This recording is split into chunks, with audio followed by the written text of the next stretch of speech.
தமிழக அரசாங்கத்தினுடைய 10 மசோதாக்களுக்கு அனுமதி வழங்கப்பட்டதன் மூலமாக உச்சநீதிமன்றம் மிகப்பெரிய ஒரு சம்மட்டி எடையை கவர்னருக்கும் ஆளுகின்ற பிஜேபி அரசாங்கத்துக்கும் கொடுத்திருக்கு. இதை ஆளக்கூடிய பிஜேபி அரசாங்கம் மோடி, அமித்ஷா இவங்களால தாங்கவே முடியல. குறிப்பா RSS, பிஜேபி எல்லாமே ஒரு பதட்டத்தில் இருக்கிறாங்க. இந்த நிலையில தமிழக கவர்னர் RN ரவிக்கு மிகப்பெரிய ஒரு ரிவீட்டா தமிழக அரசு அவருக்கு வைக்க போகுது.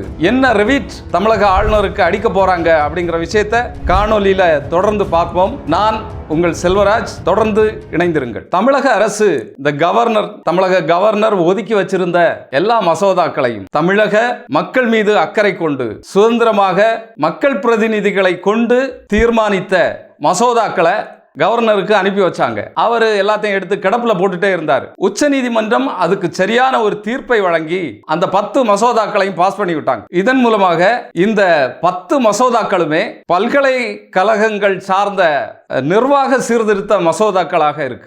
ஏற்கனவே இந்த பல்கலைக்கழகங்கள்ல என்ன நடந்துட்டு இருக்கு அப்படிங்கிறத நம்ம பார்க்கும்போது பல பல்கலைக்கழகங்கள்ல துணைவேந்தர்களே கிடையாது. இன்னும் சில பல்கலைக்கழகங்கள்ல RSS வலதுசாரி சிந்தனையுடைய துணைவேந்தர்களை கவர்னர் நியமிச்சிருக்கிறார். அப்ப இது ஒரு இந்துத்துவ பரவலாக்கம்.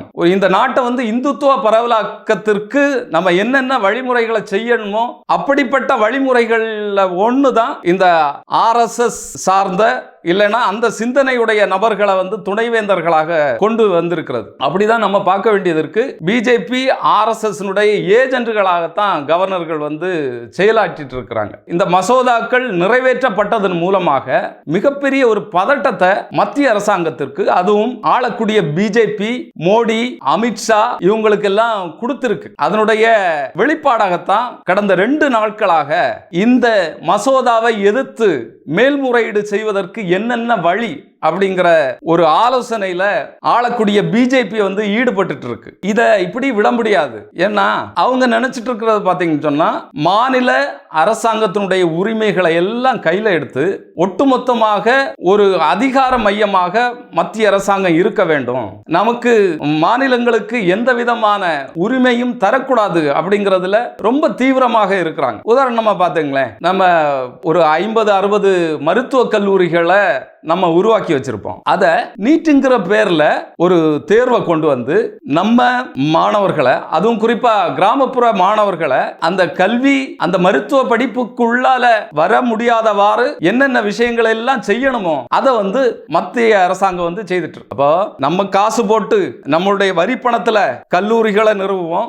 நம்முடைய மாணவர்களுக்காக இந்த நல்ல மருத்துவர்களாக நம்முடைய மாணவர்கள் வரணும் அப்படிங்கிற நோக்கத்துல பல வேலைகளை நம்ம செய்துட்டு இருப்போம். ஆனா இவங்க நோகாம நொங்கெடுப்பாங்களாம். இதை நம்மளால ஏற்றுக்கொள்ளவே முடியாது. அது மாதிரி பாருங்களேன், மும்மொழி கொள்கை தமிழ்நாடு பொறுத்தளவுல இருமொழி கொள்கையை சிறப்பாக நடைமுறைப்படுத்தி அதன் மூலமாக நம்மளுடைய மாணவர்கள் எல்லாமே இன்னைக்கு அமெரிக்கா, ஐரோப்பிய நாடுகளுக்கு போய் பல்வேறு துறைகள்ல கோல் வச்சுட்டு இருக்கிறாங்க. அப்ப இதுக்கெல்லாம் கடிவாளம் போடணும். இல்லைன்னா இந்தியாவில் இருக்கக்கூடிய வட மாநிலத்தவர்களை எல்லா பதவிகளையும், எல்லா மாநிலங்களில் இருக்கக்கூடிய பதவிகளை உள்ளால கொண்டு வரணும் அப்படிங்கிற நோக்கத்திற்காக இந்த மும்மொழி திட்டம் கொண்டு வரப்படுது. ஏற்கனவே பாத்தீங்கன்னு சொன்னா, அவங்க எங்கெங்க இந்த மாதிரியான அதிகார மையங்களை உருவாக்கி வச்சிருக்கிறாங்களோ, குறிப்பாக எந்தெந்த துறைகளை அவங்களுக்கு சாதகமான அதிகாரிகளை உருவாக்கி வச்சிருக்கிறாங்களோ அவங்க மூலமாக வட மாநிலத்தவரை உள்ளால பூத்தக்கூடிய வேலையை மத்திய அரசாங்கம் ரொம்ப கவனமா செய்துட்டு இருக்காங்க. இதனுடைய நடைமுறை விஷயங்களை நம்ம ஏற்கனவே பார்த்துட்டு இருக்கிறோம். தமிழ் தெரியாத வட மாநிலத்தவர் தமிழ்ல அதிக மதிப்பெண் எடுத்து தமிழக அரசு தேர்வுகள்ல உள்ளால நுழைகிறத நம்ம பார்த்துட்டு தான் இருந்தோம். அதுக்கு எதிரான விமர்சனங்கள், போராட்டங்களை எல்லாமே நம்ம பார்த்தோம், கடந்த நாட்கள்ல பார்த்தோம். அதே மாதிரி மத்திய அரசாங்கத்தினுடைய புதிய கல்விக் கொள்கை இன்னைக்கு தமிழகம் கல்வியிலே மிக முன்னோடி மாநிலமாக இருந்து கொண்டிருக்கு. அப்ப நம்முடைய பிள்ளைகளை எந்த அளவுக்கு கல்வியை லகுவாக்கி எந்த அளவுக்கு சிறப்பான கல்வியை கொடுக்கணும் அப்படிங்கிறதுல நமக்கு ஒரு தெளிவு இருக்கு, நமக்கு ஒரு நல்ல பார்வை இருக்கு. ஆனா இவங்க நமக்கு கல்வியை சொல்லி தருவாங்க. எப்படி சொல்லி தருவாங்க? 3ஆம் கிளாஸ்ல பரீட்சை எழுது, 5ஆம் கிளாஸ்ல பரீட்சை எழுது, 8ஆம் கிளாஸ்ல பரீட்சை எழுது. இதன் மூலமாக மாணவர்களுடைய தரம் உயரும். இது நம்ம காதுல மிகப்பெரிய பூவாக சுத்தக்கூடிய வேலையை இவங்க செஞ்சுட்டு இருக்கிறாங்க. ஒரு மாணவன், ஒரு நல்லா படிச்சுட்டு இருக்கிறவனுக்கு மேலும் உற்சாகம் கொடுத்து நீ இன்னும் பல விஷயங்களை செய் அப்படின்னு சொல்றது தான் பெற்றோர்களுடைய பெரியவர்களுடைய கடமையாக இருக்கும். அத போல இந்த மாநிலம் சிறப்பான ரிசல்ட்டை தந்துட்டு இருக்குன்னா இது எப்படி சிறப்பான ரிசல்ட்டை கொடுக்குது, எப்படி இவங்க முன்னேறிட்டு இருக்கிறாங்க, இவங்களை நம்ம எப்படி உற்சாகப்படுத்தி அடுத்த கட்டத்துக்கு வளர்த்து எடுக்க முடியும் அப்படிங்கறத தான் சிந்திக்கணுமே தவிர இந்த கல்விக்கு நம்முடைய மாணவர்களுடைய வளர்ச்சிக்கு எல்லாம் முட்டுக்கட்ட போடக்கூடிய வேலையை மத்திய அரசாங்கம் பிஜேபி அரசாங்கம் செஞ்சிட்டு இருக்கு. அதனுடைய வெளிப்பாடு தான் மும்மொழி கொள்கை, புதிய கல்விக் கொள்கை. இதை எல்லாமே பூத்துறது அதனுடைய அடிப்படையில தான். விஷயம் தெரியாதவங்க சொல்லுவாங்க நல்லது தானே, பிள்ளைகளுடைய தரம் உயர்றது நல்லது தானே. பிள்ளைகளுடைய கழுத்தை சங்கை இறுக்கி அவர்களை கல்வியிலிருந்து வெளியேற்றக்கூடிய வேலையை இந்த பிஜேபி ஆர்எஸ்எஸ் அரசாங்கம் செய்துட்டு இருக்கு. அதை தான் நம்ம கண்கூடா பார்த்துட்டு இருக்கோம். நீட் தேர்வின் மூலமாக எத்தனை மாணவர்களை நம்ம இழந்துட்டு இருக்கோம் அப்படிங்கிறது கண்கூடு. அப்படிப்பட்ட துயரத்துக்கு கல்வி நம்மளை இட்டு சென்றிருக்கு. அப்போ இதனுடைய சூழ்ச்சி நம்ம பார்த்துட்டே இருக்கும். பிஜேபி என்ன பண்ணுது, ஆர்எஸ்எஸ் என்ன பண்ணுது, அதனுடைய துணை அமைப்புகள் தமிழ்நாடு மாதிரியான மாநிலங்கள்ல என்ன வேலையை செஞ்சிட்டு இருக்கு அப்படிங்கிற விஷயத்தை நம்ம கண்கூட பார்த்துட்டே இருக்கோம். அப்போ இதுக்கெல்லாம் மிகப்பெரிய ஒரு ஆப்ப உச்சநீதிமன்றம் வச்சிருக்கு. அப்படி உச்சநீதிமன்றம் வச்சதன் மூலமாக ஆளக்கூடிய மத்திய அரசாங்கத்துக்கு மிகப்பெரிய ஒரு பதட்டம் உருவாயிருக்கு. நம்ம செஞ்சுட்டு இருக்கக்கூடிய வேலைக்கு, அதுவும் இந்துத்துவ பரவலாக்கத்திற்கு இது மிகப்பெரிய ஒரு தடையாக இருக்கும், மிகப்பெரிய ஒரு சுதந்திரத்தை மாநிலங்களுக்கு கொடுக்கும் அப்படிங்கிற ஒரு பார்வையிலிருந்து இதை எப்படியாவது ஒழிச்சு கட்டணும், இந்த தீர்ப்பை இப்படியே விட்டுற முடியாது அப்படிங்கிற விஷயத்துல மோடி அரசாங்கம் சில வேலைகளை தொடங்கி இருக்கிறாங்க. அதுதான் அதுக்குன்னு ஒரு குழுவை போட்டு இதை எப்படி உடைக்கலாம், இந்த நீதிமன்ற உத்தரவை எப்படி இல்லாமல் ஆக்கலாம் அப்படிங்கிற விஷயத்தை கடந்த 2 நாட்களாக ஆலோசித்துக் கொண்டே இருக்கிறது. இந்த நேரத்தில் கவர்னருக்கு எதிராக ஒரு ரிவிட்டை தமிழக அரசு வைக்க போகுது. அது என்னன்னு பாத்தீங்கன்னா, கடந்த 2 நாட்களுக்கு முன்பாக தமிழக கவர்னர் RN ரவி அவர்கள் மதுரை தியாகராஜர் கல்லூரியில ஒரு நிகழ்ச்சியில கலந்துகிட்டார். அங்க அவர் ஆளக்கூடிய இந்த தமிழக அரசாங்கத்துக்கு எதிராக, துணை முதல்வருக்கு எதிராக பல்வேறு விமர்சனங்களை அடுக்கடுக்கா வச்சுக்கிட்டு கடைசியில ஜெய் ஸ்ரீராம் அப்படிங்கிற முழக்கத்தை முழக்கமிடுறார். முழக்கமிடுறது மட்டும் இல்ல, மாணவர்களையும் அப்படி சொல்வதற்கு அவர் நிர்பந்திக்கிறார். மாணவர்களும் அதை சொல்லக்கூடிய நிலைக்கு தள்ளப்படுறாங்க. நீங்க ஜெய் ஸ்ரீராம் அப்படிங்கிற விஷயத்தை வெறும் ஒரு பக்தி மார்க்கமாகவோ, பக்திக்கான வழியாகவோ, இல்லைன்னா அது இந்துக்களுடைய ஒரு பக்தி முயற்சி அப்படிங்கிற முறையிலேயோ அதை பார்க்க நம்மளால முடியாது. என்னன்னா, இந்த இந்துத்துவ மேலாதிக்க பரவலாக்கம் ஆர்எஸ்எஸ் இந்தியாவில் என்னென்ன வேலைகளை செய்துட்டு இருக்கு அப்படிங்கிறத நம்ம கண்கூடா பார்த்துட்டு இருக்கோம். ஜெய் ஸ்ரீராம்ங்கிறது வெறும் முழக்கம் அல்ல, முழக்கம் மட்டுமல்ல, இது இங்க இருக்கக்கூடிய தலித்துகளுக்கு, இங்க இருக்கக்கூடிய பிற சமூகங்களுக்கு, இங்க இருக்கக்கூடிய மத நல்லிணக்கத்தோடு வாழக்கூடியவர்களுக்கான மிகப்பெரிய ஒரு அச்சுறுத்தலாக இன்னைக்கு மாறிட்டு இருக்கு. வட மாநிலங்கள்ல என்ன நடக்கு அப்படிங்கறத நம்ம பார்த்துட்டு இருக்கோம். என்ன நடந்துட்டு இருக்கு, ஒரு இஸ்லாமியன் அவங்களுடைய கையில மாட்டினா, இந்த இந்து வெறியர்களுடைய கையில ஒரு இஸ்லாமியன் மாட்டும் போது அவனை ஜெய் ஸ்ரீராம் சொல்லு அப்படின்னு சொல்லி நிர்பந்திக்கிறாங்க. அவன் சொல்லாத பட்சத்துல அவனுக்கு அடி, உதை, உயிருக்கு அச்சுறுத்தல். ஏற்கனவே இந்த ஜெய் ஸ்ரீராம் அப்படிங்கிற முழக்கம் இந்தியாவில் என்னெல்லாம் செய்தது அப்படிங்கிறத நம்ம பார்த்தோம். பாபர் மசூதியை இடிச்சு இந்தியாவை நிலைகுலைய செய்தது இந்த ஜெய் ஸ்ரீராம் முழக்கம் தான். மத நல்லிணக்கத்தை கெடுத்து இந்தியாவை இன்னைக்கு உலக அளவுல தலைகுனிய வச்சிட்டு இருக்கிறது இந்த ஜெய் ஸ்ரீராம் முழக்கம் தான்.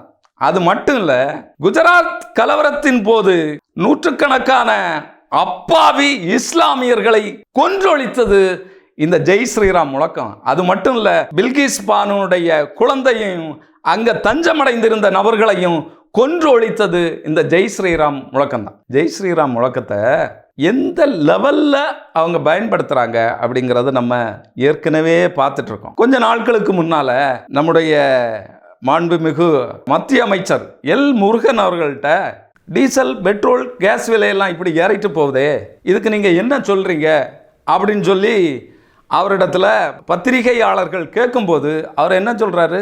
அவர் சொல்றதுக்கு பதில் இல்லை. ஜெய் ஸ்ரீராம். அவர் என்ன சொல்றாரு? இதுக்கெல்லாம் ஒரே ஒரு பதில் தான், ஜெய் ஸ்ரீராம், ஜெய் ஸ்ரீராம், ஜெய் ஸ்ரீராம். அப்போ இதுலேருந்து அவங்க நமக்கு உணர்த்துறது, நம்மளை இப்படிதான் சிந்திக்கணும் அப்படின்னு சொல்லி நிர்பந்திக்கிறது என்ன விஷயம்னா, ஜெய் ஸ்ரீராம் கடவுளுடைய சொல், கடவுளை புகழ்த்தக்கூடிய சொல், இதுக்கு அப்பால வேற எதுவும் இல்லை, நீங்க கேள்வி கேட்கறதுக்கே முடியாது அப்படிங்கிற ஒரு இடத்துக்கு நம்மளை நோக்கி நகர்த்துறாங்க. வேற ஒன்றும் இல்லைங்க. ஒரு பிம்பத்தை இல்லைன்னா ஒரு நபரை ஒரு உச்சத்தில் ஒரு புனிதப்படுத்திட்டீங்கன்னா அவர்கிட்ட கேள்வியே கேட்க முடியாது. வேற ஒன்றும் இல்லை.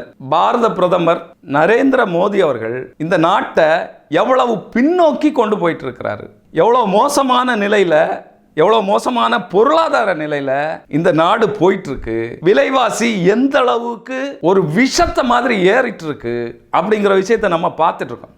ஆனால் அவங்க மோடி அவர்களை எங்க கொண்டு வச்சிருக்காங்கன்னா, அவர் கேள்வி கேட்கப்படாத ஒரு நபர், அவர்கிட்ட நீங்க கேள்வி கேட்க முடியாது, அவர் ஒரு உன்னதமான நபர், அவர் போற்றுதலுக்குரியவர், இப்படிங்கிற ஒரு இடத்துல கொண்டு நிறுத்தி இருக்கிறாங்க. அதனால தான் இந்த வட மாநிலத்தில் உள்ள மக்கள், அறியாத மக்கள், கல்வியறிவு குறைவான மக்கள், அரசியல் விழிப்புணர்வு இல்லாத மக்கள் என்ன நினைக்கிறாங்கன்னா, மோடி செஞ்சா அது நம்ம நன்மைக்கு தான் செய்வார், கடவுள் நமக்கு துன்பத்தை தந்தா நம்முடைய நன்மைக்கு தான் தருவார் அப்படின்னு ஒரு கருத்து இருக்குது பார்த்தீங்களா. கடவுள் பக்தி உள்ளவங்ககிட்ட அப்படி ஒரு சிந்தனை உண்டு.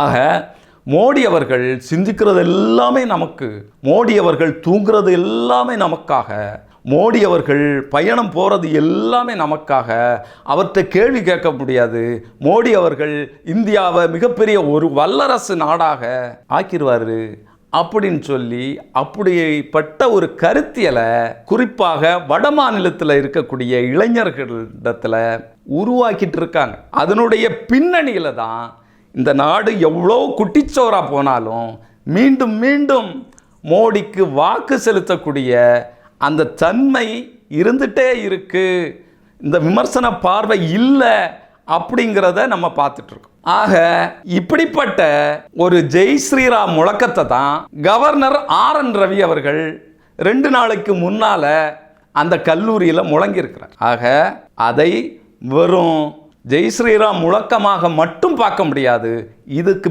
பின்னால மிகப்பெரிய சூழ்ச்சி இருக்கு, மதவெறியை தூவக்கூடிய யுக்தி இருக்கு, இந்துத்துவ பரவலாக்கம் என்கிற கண்ணோட்டம் இருக்கு, அப்படிங்கிறதெல்லாம் நம்ம பார்க்க வேண்டிய தேவை. இந்த விஷயத்துல தான் தமிழக அரசு கல்வி நிலையங்கள்ல இப்படி மத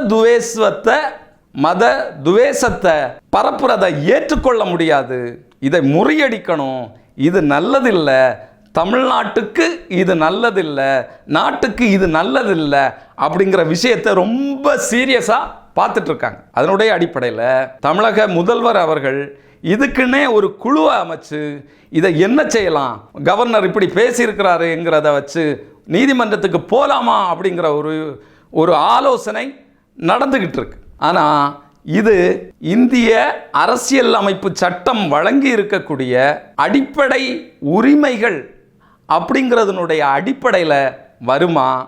இது கவர்னர் அவர்கள் கல்லூரியில் பேசினது முறையற்றதா?